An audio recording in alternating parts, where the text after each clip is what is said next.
Baldurians, gather round, for we have a story to tell. The spooky month may be over, but the vibes, the vibes, my friends, they are eternal. Today, we follow the story of one Claudia Dumas, a vampire queen with a hunger for more than just blood.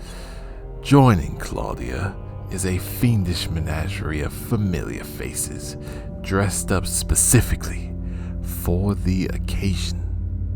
Sit back, relax, grab something refreshing, and settle in. The King of Sorrow presents the Baldur's Gate 3 Belated Halloween Special.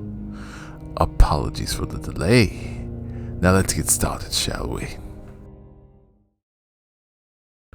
Our story begins, as it often does, aboard a Mind Flayer ship. After encountering Lae'zel and Shadowheart, the trio found a chest filled with fresh clothing and weapons. They then grabbed us and took a bit of time to slay, as it were. Claudia did lead her people into battle against the Cambion menace, where Shadowheart and Lae'zel inexplicably turned into werewolves thanks to a curse that was placed on Shadowheart. Full moon was not required. The death of Zulk opened the way to the transponder, which allowed Claudia to escape the hells and crash land on a beach. Upon regaining her bearings, Claudia immediately roused the unconscious Shadowheart from her slumber and did battle with some rogue brains and a dying Mind Flayer. Not long after this, Shadowheart and Claudia encountered the vampire spawn named Astarion and added him to their ranks, just before a wild cave bear set its sights on them.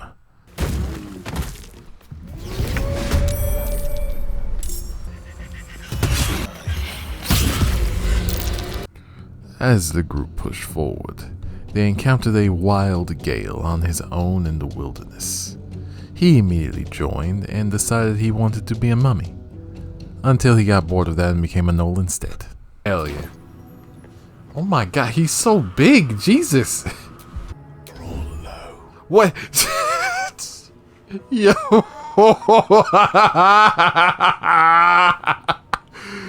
Oh my god. This is great. This is great.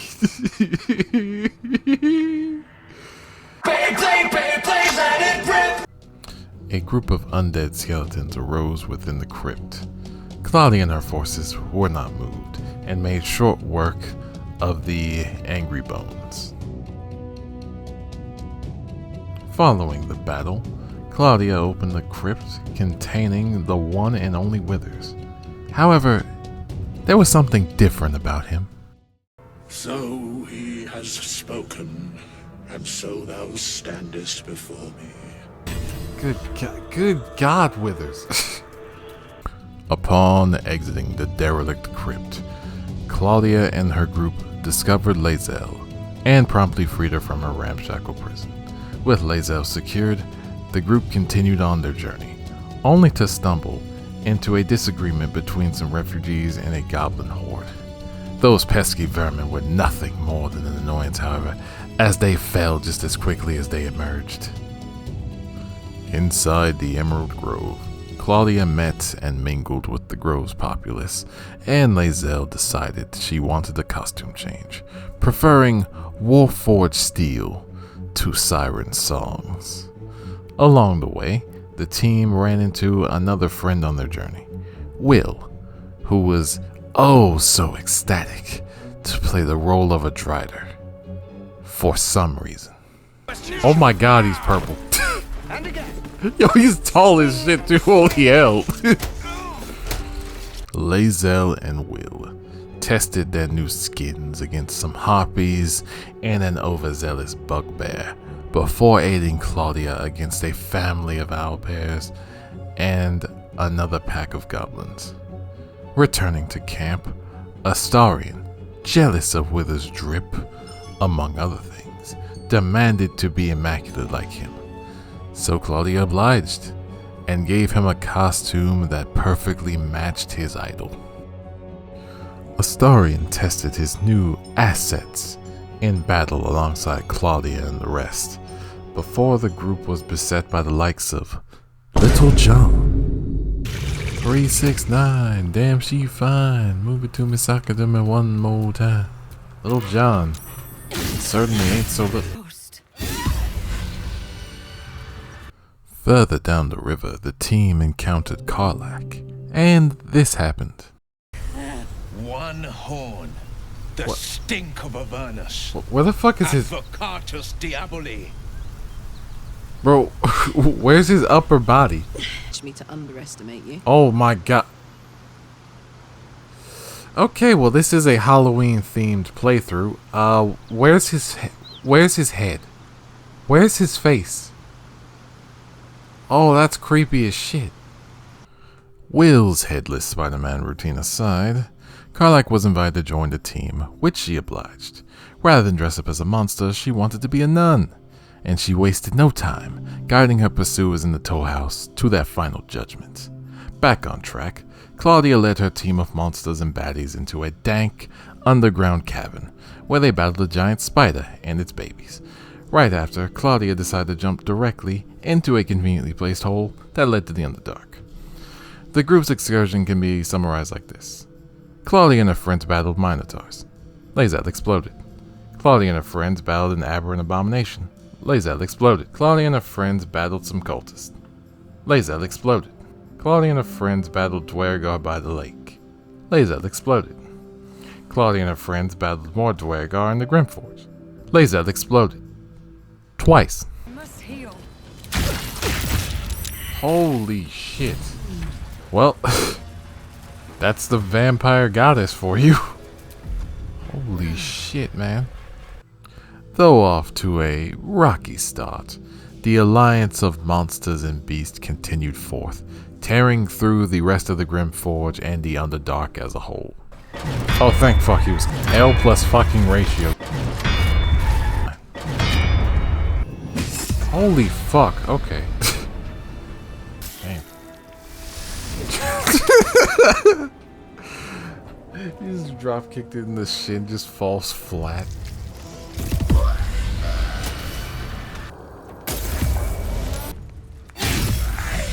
Returning topside, Claudia and company took some time to resolve the conflict in the grove before heading face first into their greatest challenge yet, the Goblin Camp. If you're a goblin, I advise looking away for this part, for it will not be pretty.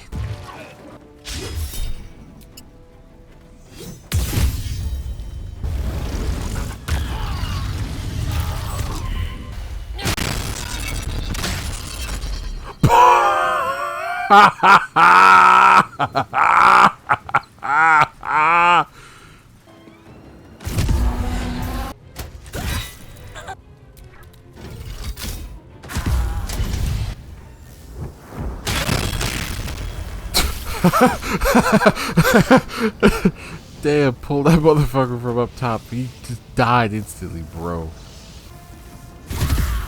Wow. Liam, listen to me. It's not that I want to kill you, but I have to. Good God. Sorry, Liam. Unibeam. Oh, Lae'zel, you destroyed the meat. Damn it. You destroyed my meat, Lae'zel. You burnt it. My meat. How can I live my life without my meat, Lae'zel? My meat. Damn it. Don't ask. Just don't ask. It's fucking 4:22 in the morning. Don't ask. Now, why did you think that would work?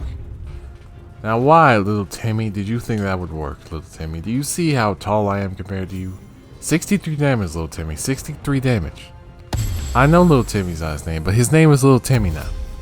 I think if I can hit him with a riposte for fucking 63 damage, I think I can name him whatever I want. He's little Timmy now.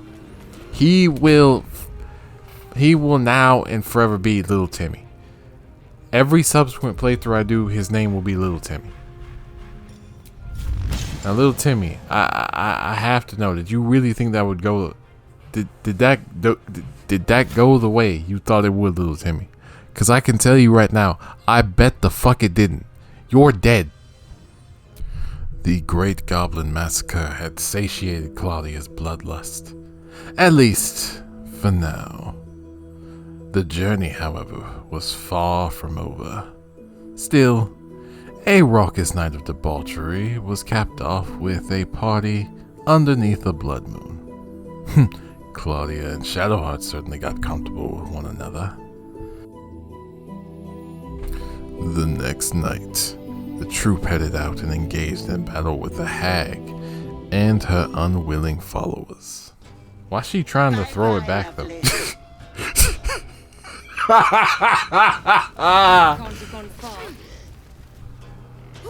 Oh, well, she died.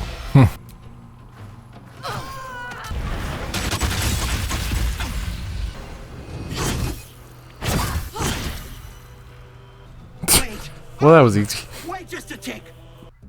With Auntie Ethel's defeat, Claudia's monstrous forces continued to cut through the region, encountering a group of angry Githyanki and a wandering Raphael, who was subsequently beaten and robbed for his OP armor. Heading into the mountain pass, the group was beset by a group of cultists while taking the ferry to Rosy Morn Monastery. The cultists were dealt with quickly, however, allowing the vampire goddess's disciples to push forward into the monastery. Further down, a Githyanki creche was discovered, where Queen Vlaakith made herself known and proclaimed, "You are permitted to look upon me. You are invited to kneel." But the vampire queen does not bow to false gods, so this was Claudia's response. I'm glad.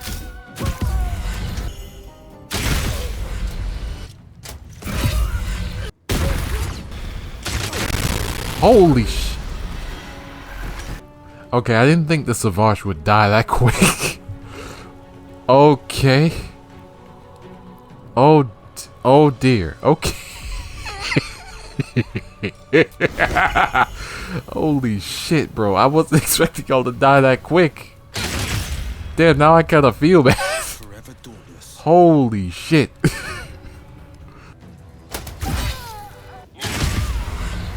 How the fuck did you manage this?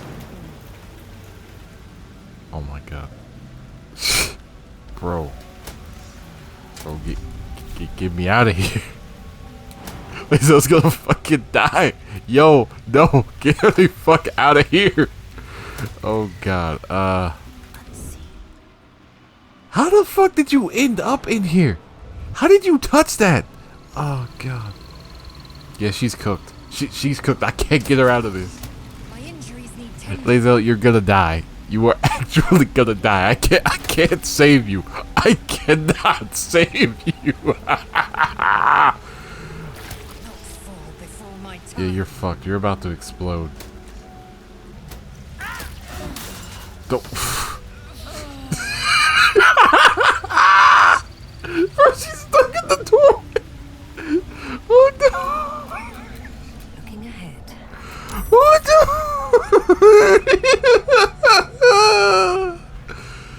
Oh no. Oh, what a rush that was! Oh, Claudia and Steel Zell were excited too. So much so that they... She probably won't stay like this when she, strips. Gith train It already looks we know our stupid. bodies inside and out. I need to see how stupid this looks. There's no way. Oh my god. Yo! A pause, and then the flicker of a tongue across your neck.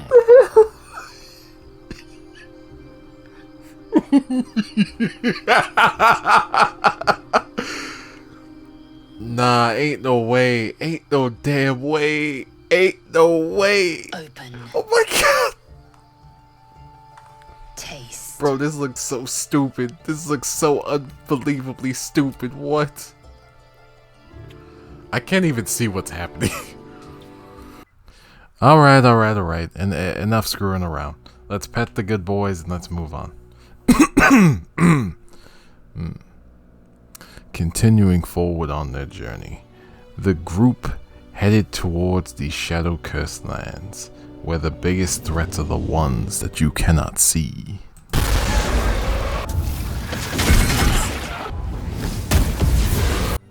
It is quite fortuitous that both Shadowheart and Claudia had a natural resistance to the curse.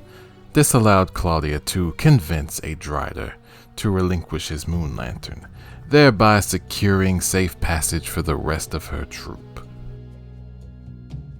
Fighting their way through the husks of the curse's victims, the group finally made it into Moonrise Towers, where the lovely Minthara was receiving a rather intense dressing down from Zarel and Kethric. The monstrous group quickly freed Minthara from her captives and recruited her to their ranks.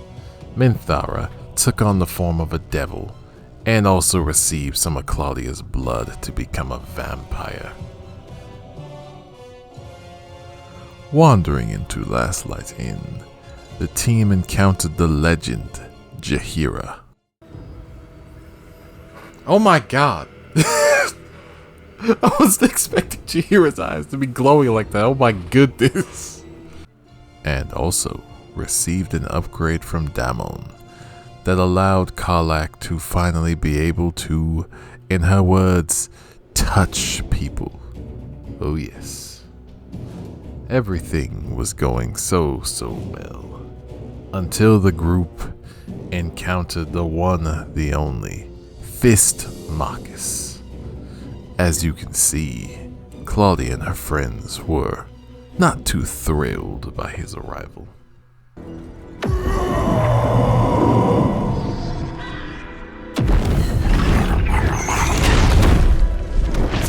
Maiden, guide my hand. The group made short work of Marcus and his winged ghouls, but a line had been crossed. A line that really shouldn't have been crossed. Claudia, in a rage, marched over to Moonrise and...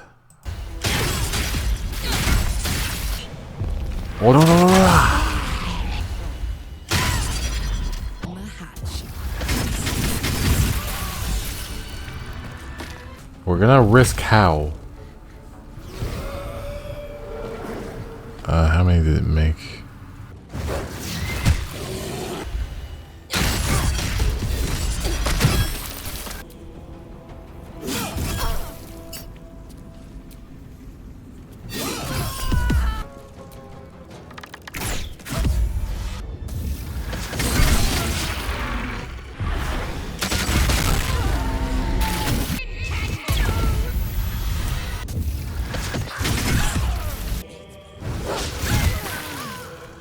It would seem that hell hath no fury like the collective scorn of a vampire, a werewolf, a devil, and a burning nun.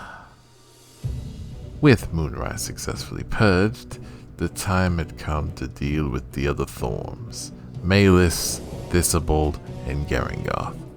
One by one they would fall, thanks to Claudia's mastery of Talk no Jutsu.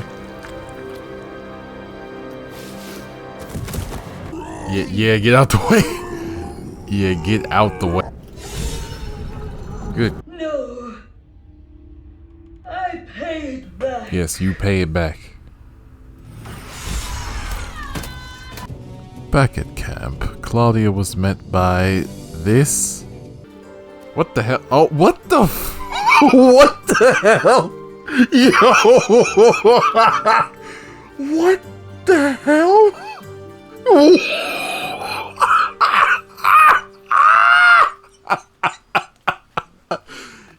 Yo, what? What?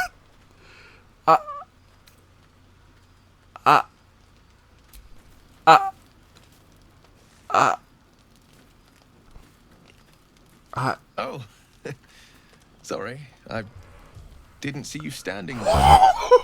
Lost in the steps, truth be told. I need them to be just right. Yo, what? I wouldn't want to fail my new partner. What was that? Yo, that was terrifying. That was absolutely terrifying. What was that? What? Oh, God. Oh, what? She's dragging it by his ear. Oh, wait a second. This looks so awkward.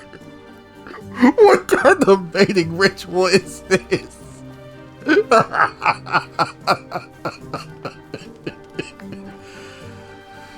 Oh my God.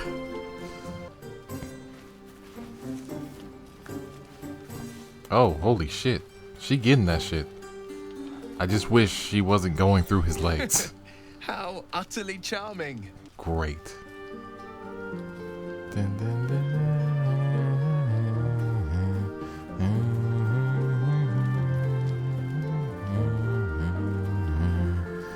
what?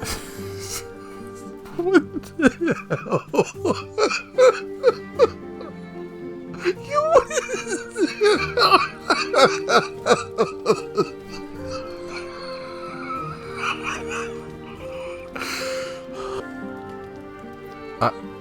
what the hell? Oh my God. They're supposed to be kissing.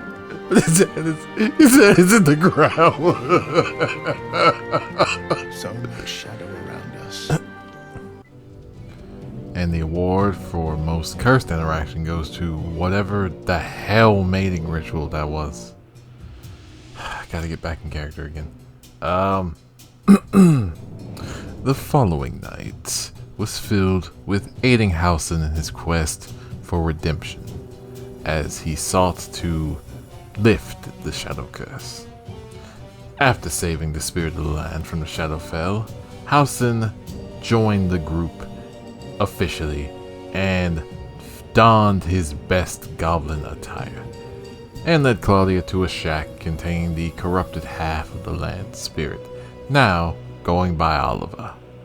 After a bit of persuasion and a bit of violence, Oliver agreed to reunite with Thaniel, thus making it possible for the curse to be lifted, solidifying Housen's position as Claudia's goblin representative. Inside the Thorn Mausoleum, Claudia discovered a lift that transported her, Shadowheart, and the rest of her compatriots down into the Gauntlet of Shar. The gauntlet itself was brimming with trials, trickery, and more than a few uninvited guests. After doing battle with and defeating Kethric's advisor, Balthazar, Shadowheart set out to complete the gauntlet in order to achieve her dreams of becoming a Dark Justicia. The trials themselves were straightforward, if a bit tedious. After grabbing a seemingly innocuous spear, the group encountered Yrgir, an Orthon commander tasked with killing every last Dark Justicia. Claudia and company managed to defeat him and recruited his displacer beast Nessa to their ranks. They then went off to fight a bunch of rats, who turned out to be the last remaining Justiciar, Lothendor. Lothendor did not know if he wanted to exist in the mortal plane or not, but regardless, Claudia and her monsters dealt with him swiftly. It all seemed to be coming together. The gauntlet was out of fights, yes? Well, that's when Minthara encountered. The fuck? Oh dear, hi. Whoa, whoa, whoa, whoa, hey, Shar. Oh my, okay. That's a big lady. Shar about to legitimately catch these hands. Fresh orders? I've been waiting to do this for several playthroughs. And now, thanks to mods, I can finally whoop your fucking ass. It's fitting that my first attack was directly in your ass. Look how big she is. Compared to Claudia and Minthara, bro, she is huge. They are like legitimately, no joke, like ass level to her. That is insane. You know what, bro? How about you become a vampire? She's bloodless. Oh boy, she has bloodlust. But oh shit. Okay, that at least makes sense for you to use. Stop it. Divine intervention. Oh my god, she actually did become a vampire. Yo, wait a second. Yo, what? I cannot take much more of this. Oh my god, wait, no, hold on. Wait, no. We have Shar, the manifestation of Shar as a vampire spawn. Bro. As imposing as Shar's manifestation was, even she stood little chance against the monstrous coalition. It was now time for Shadowheart's final test, but before that, key members were taken from Last Light as Claudia sensed that something foul would befall them. As the group gathered, it was time to enter the Shadowfell. They descended down towards a central platform where they encountered the Night Song, otherwise known as Dame Aelin. Aelin, a valiant paladin and the daughter of Selûne herself, saw the light in Shadowheart's darkness, appealing to her insecurities and her fears. Man, Aelin sure seems like a good person. I bet Shadowheart she killed her. There it is. True death at last. You are Shar's child after all. And I am. Damn, imagine dying. With Shadowheart's newfound dark powers, it was time to take the fight straight to Ketheric Thorn. Claudia returned to camp and rallied the remainder of her troops, for this battle would require everyone working in perfect harmony.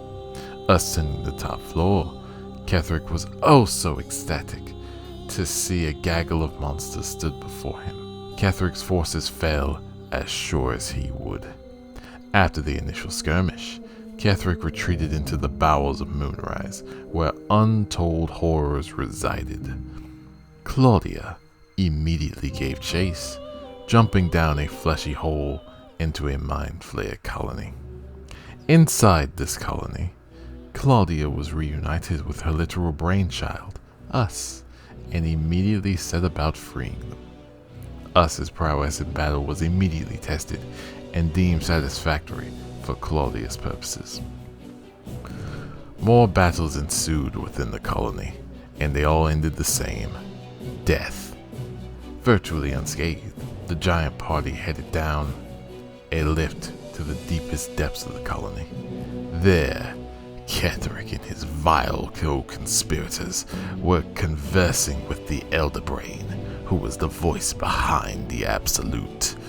The team couldn't dwell on this for long, however, as the God of Bones Murgle came out to play. Ho ho!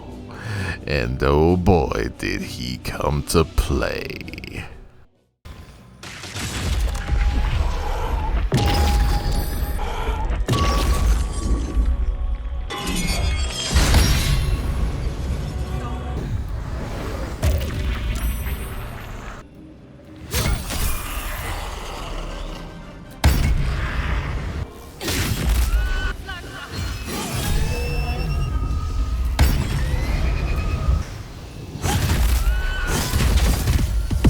With that, Ketheric Thorn was defeated. In the aftermath, Jaheira joined the party and dressed up as a pirate. It was now time to leave the Shadow-Cursed lands behind for the sprawling streets of Baldur's Gate. It was almost time. Claudia could feel it. She could feel the end drawing near, and her plans finally realized. It would all come to a head in just one more night. But then... Oh shit. Githyanki jump scare. During the assault, Minthara led a portion of the monstrous group into the Githyanki portal, which led inside the astral prism. The ensuing struggle revealed that an Illithid had been helping Claudia and her forces the entire time. An interesting development. Welcome to the family, Swid Monster. After dealing with the remains of the Githana god, the Emperor showed his appreciation by awakening the full potential of Claudia's tadpole. The Vampire Queen has just received an upgrade. Oh, and of course, Shadowheart and Minthara, ever the overachievers, wanted a piece of that power as well. Perhaps, once the others see what you can do, they will consider trying it for themselves. As if painted by the gods themselves, a blood moon appeared over Baldur's Gate that night. Perfect for taking down a psycho serial killer and a corrupt politician, yes. The group's first target was one Lord Emperor Archduke Supreme Leader Enver Gortash the 69th. What? Who wrote this script? Oh wait, I wrote the script. With such a powerful person, the battle was sure to be one. They just threw him off a cliff.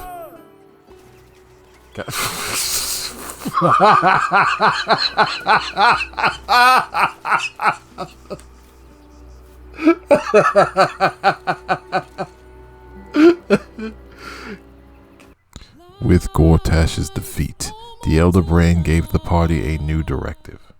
One task. Kill Orin! Kill Orin! Kill Orin! Kill Orin! Alright, bitch, damn, I'll kill Orin. Fuck. Fucking Elder Brain just like, kill Orin! Kill Orin! Kill Orin! Bitch, fine, damn! Unfortunately, before the team could Kill Orin! there were a plethora of chores that needed to be done, starting with slaughtering the murder tribunal for the Amulet of Baal in order to enter the Temple of Baal later on. Not long after the slaughter, the team encountered Minsk in the counting house. After some petty struggle, Minsk became a kobold and joined the party alongside his trusted companion, Captain Boo. The team was then embroiled in yet another conflict, as Cazador said that Wither's breasts were fake. Astarion, taking this to heart, since Withers was his biggest inspiration, rushed in, only to be ensnared in Cazador's ritual. The wannabe vampire ascendant was a mere trifle compared to the monster menagerie, however, and Astarion took Cazador's place as the first vampire ascendant. All according to plan. Next, the team encountered the cunning devil, Raphael, who went on to say, I am no mortal! And I do not fail. Why the fuck you lying? Why you always lying? oh, Raphael's dead.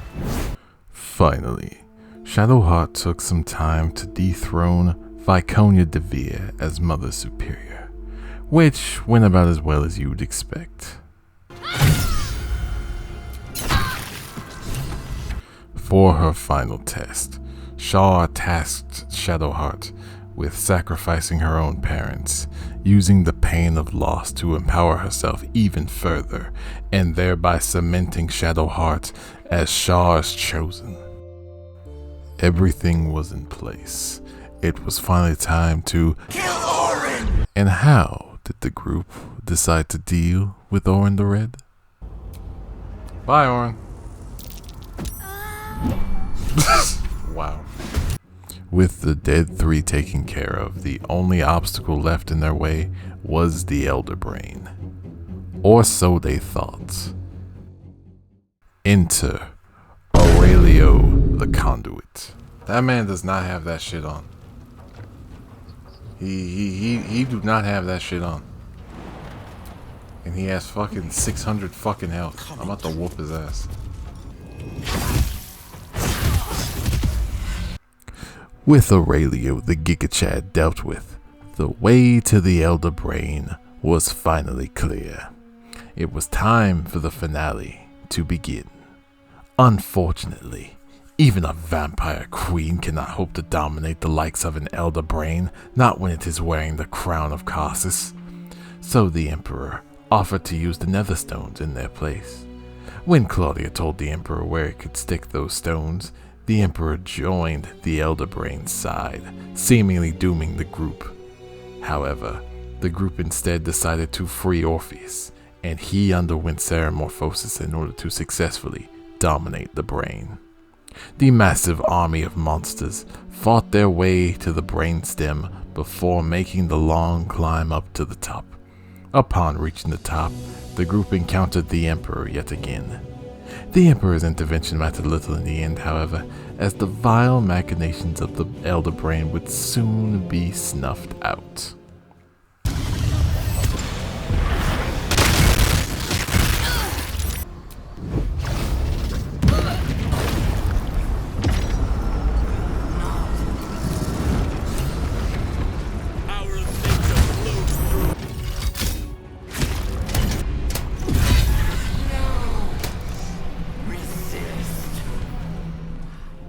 With the brain successfully subdued by Orpheus, there was only one logical course of action remaining.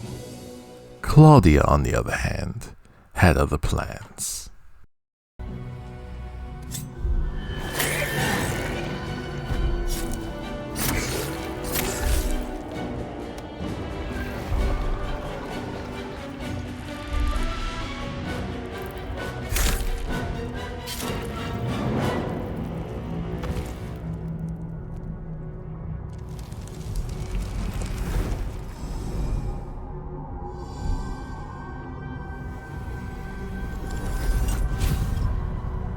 In a savage assault, Claudia cut down the disgraced Githyanki prince and assumed control over the brain, and thus the world.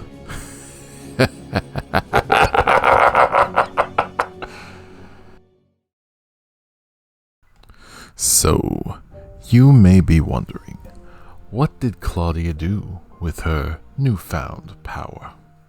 First, she influenced the Baldurians before her, forcing them to battle one another. A sort of culling, if you will, to weed out the weak. Those that survived were subsequently turned into vampire spawn and given a choice. Either conquer the realms as part of the army of monsters, or stay and rebuild a new city from the ashes of what stood before. In my name. Hi there. If you're hearing this, that means you made it to the end of the video. I want to say thank you so much for watching this video. If you liked what you saw, please consider leaving a like, subscribing, and leaving a comment down below for any constructive criticism or feedback you have for me personally. I also want to take this opportunity to shout out all of the amazing modders for making all of the amazing mods that made this video possible. You guys are great, and I wish you luck on your future modding endeavors. Y'all are amazing. So yeah, that's about it. New videos coming next week because I missed a good few weeks working on this. So keep an eye out on the channel, and yeah. As always, guys, stay hydrated, stay well fed. Most importantly, stay you. We will see y'all on the next video. Peace out, my friends.